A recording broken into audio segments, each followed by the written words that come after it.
High, this is Mahbub. Nurjahan international পক্ষ থেকে সবাইকে শুভেচ্ছা। স্মার্টফোনের জন্য চার্জার একটা মেজর ইস্যু এবং স্মার্টফোনের চার্জিং রিলেটেড কিছু কমন কোশ্চেনের অ্যান্সার নিয়ে আজকের এই ভিডিওটি আমরা করার চেষ্টা করেছি। যেমন স্মার্টফোনের চার্জিং পোর্ট, স্মার্টফোনের কুইক চার্জিং, এটার ডিটেইলসটা কি, তারপর হচ্ছে ওভার চার্জিং এর জন্য কোনো প্রবলেম হয় কিনা স্মার্টফোনে, বা একটা নতুন স্মার্টফোন কিনে ঠিক কতটুকু চার্জ দেওয়া প্রয়োজন, এই প্রশ্নগুলোর উত্তর আমরা আজকের এই ভিডিওটিতে কভার করার চেষ্টা করব। So let's start.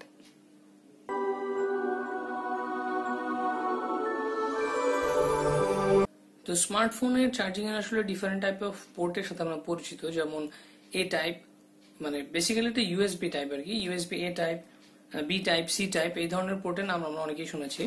তো ইউএসবি এ টাইপ বলতে বোঝায় যে আমরা সাধারণত একটি কেবলের যে অংশটা আমরা ওই চার্জিং অ্যাডাপ্টারের ভিতরে বা আপনার ওই ল্যাপটপ বা পিসির আপনার যে পোর্টের সাথে আমরা কানেক্ট করি, সেই পোর্টটাকে মূলত এ টাইপ বলা হয়। তো নর্মালি আমরা অধিকাংশ ক্ষেত্রে অধিকাংশ ডিভাইসে আমরা দেখি যে এ টাইপের অপোজিট প্রান্তে মূলত আপনার বি টাইপের আপনার পোর্টটা দেওয়া থাকে, যেটা মূলত আমরা আমাদের ডিভাইসে চার্জিং এর জন্য বা ডাটা ট্রান্সফারের জন্য দেই।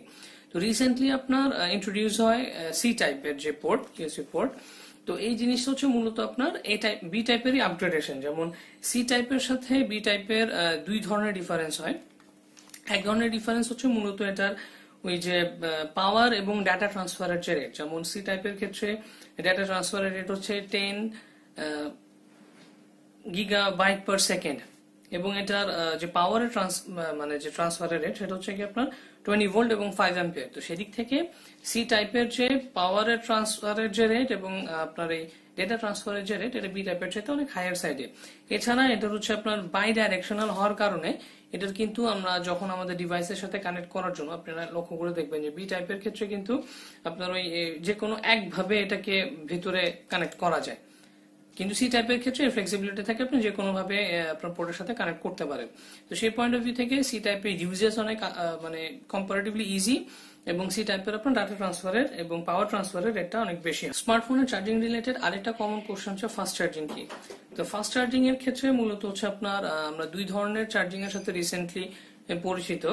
তবে তার আগে বলতে নেই যে ফাস্ট চার্জিং এর বিষয়টা কি। ফাস্ট চার্জিং হচ্ছে আপনার আপনার যে চিপসেটটা আপনি ইউজ করা হচ্ছে ডিভাইসের মধ্যে, মানে প্রসেসর, সেই প্রসেসরের মধ্যে কুইক চার্জিং এনেবল থাকতে হবে আপনি, এবং আপনি যে অ্যাডাপ্টার দিয়ে চার্জ করবেন সেই অ্যাডাপ্টারটিও কুইক চার্জার হতে হবে।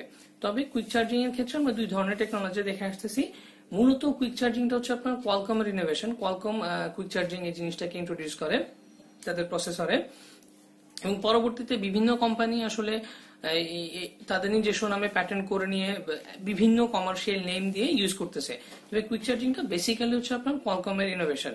এবং কুইক চার্জিং এর ক্ষেত্রে যেটা করা হয় সেক্ষেত্রে মূলত আপনার হচ্ছে হায়ার ভোল্টেজে আপনার পাওয়ার ট্রান্সফার করা হয় আপনার ডিভাইসটিকে চার্জ করার জন্য।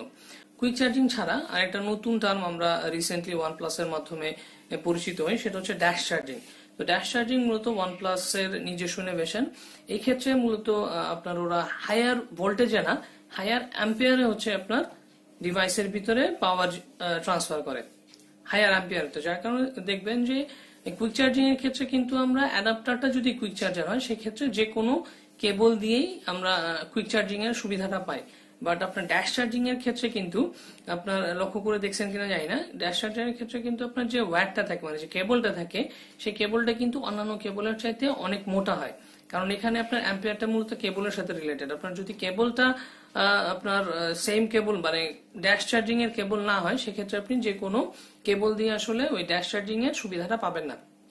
তো সেই পয়েন্ট থেকে এটা একটা ডিফারেন্ট টেকনোলজি। তবে যতটুকু আমরা জানি কুইক চার্জিং এর সাথে ড্যাশ চার্জিং এর ডিফারেন্স হচ্ছে যে কুইক চার্জিং এর ক্ষেত্রে কিন্তু আপনার অ্যাডাপ্টার এবং ডিভাইস হিট হয়, বাট ড্যাশ চার্জিং এর ক্ষেত্রে যেহেতু ওরা হায়ার অ্যাম্পিয়ারে আপনার পাওয়ার ট্রান্সমিট করে আপনার ডিভাইসে বা আপনার ডিভাইসটিকে চার্জ করে, সেই থেকে ড্যাশ চার্জারের এই টেকনোলজিতে দেখা গেছে যে আপনার ওই ডিভাইস হিট হচ্ছে না বা আপনার ওই অ্যাডাপ্টারও হিট হচ্ছে না। এটা একটা সুবিধা।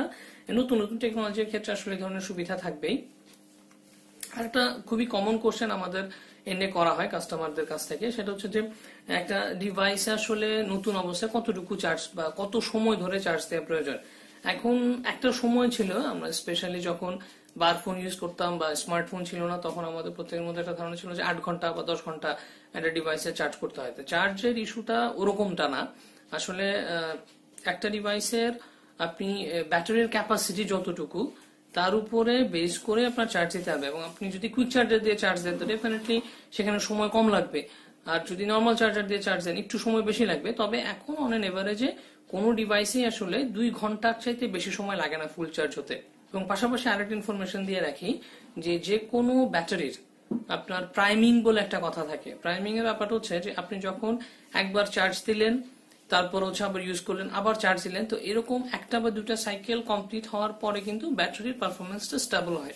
এবং আরেকটা বিষয়, ডিভাইস যখন আমরা পাই হাতে তখন সেখানে আসলে ফুল চার্জ দেয়া থাকে না ব্যাটারিতে, সেখানে ফলস চার্জ দেয়া থাকে। তো ফলস চার্জ দেয়া থাকার কারণে কিন্তু সেটার ব্যাটারি যতটুকু শো করে আসলে ততটুকু পারফরমেন্স থাকে না।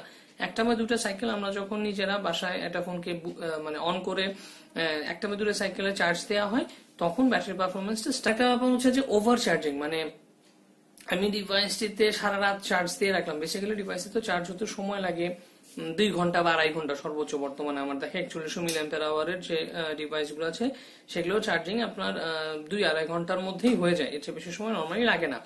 এখন আমি যদি চার্জার দিয়ে রেখে সারা রাত দিয়ে রাখি সেই ক্ষেত্রে ডিভাইসের ক্ষতি হয় কিনা। গুলোতে কুইক চার্জিং আছে, সেটাতে আমি যদি কম্পারেটিভলি লোয়ার আপনার চার্জিং রেটে চার্জ দেই বা যেটাতে কুইক চার্জিং এনেবল নেই সেখানে যদি আমি আপনার ওই কুইক চার্জিং অ্যাডাপ্টার দিয়ে চার্জ দিই সেক্ষেত্রে কতটুকু কি সুবিধা বা অসুবিধা হবে, এটা একটা প্রশ্ন থাকে কনজিউমার এন্ড থেকে। তো সেটার উত্তর হিসেবে আমি বলতে চাই আসলে ডিভাইসের মধ্যে আপনি চাইলেও হায়ার রেটে চার্জ দিতে পারবেন না, কারণ প্রসেসরের একটা ইস্যু আছে। মানে আপনার কুইক চার্জিং এর জন্য আপনার ডিভাইসের প্রসেসর যদি কুইক চার্জিং এনেবলড না হয় সেক্ষেত্রে আপনি হায়ার আপনার হায়ার ভোল্টেজের বা কুইক চার্জার দিয়ে কিন্তু চার্জ কুইক দিতে চাইলেও সেখানে কুইক চার্জিং হবে না। তবে পাশাপাশি এখানে ডিভাইসের ক্ষতিও খুব একটা হবে না, কারণ সে যতটুকু চার্জ বা যে রেটে চার্জ সে নিতে পারে সেই রেটেই চার্জ হতে থাকবে। এবং একটা ডিভাইস বর্তমানে সবগুলো স্মার্টফোনের ক্ষেত্রেই এই জিনিসটা প্রযোজ্য, সেটা হচ্ছে যে ডিভাইসটি কিন্তু ফুল চার্জ হয়ে যাওয়ার পরে, ব্যাটারি ফুল চার্জ হয়ে যাওয়ার পরে আলটিমেটলি আপনার পাওয়ারের সাথে প্লাগ ইন করা থাকলে আলটিমেটলি সে আর তখন চার্জ নিবে না। তো সেই পয়েন্ট থেকে আপনি সারা রাত লাগা রাখলেও আসলে আপনার ডিভাইসের এখানে কোনো ক্ষতি হবে না।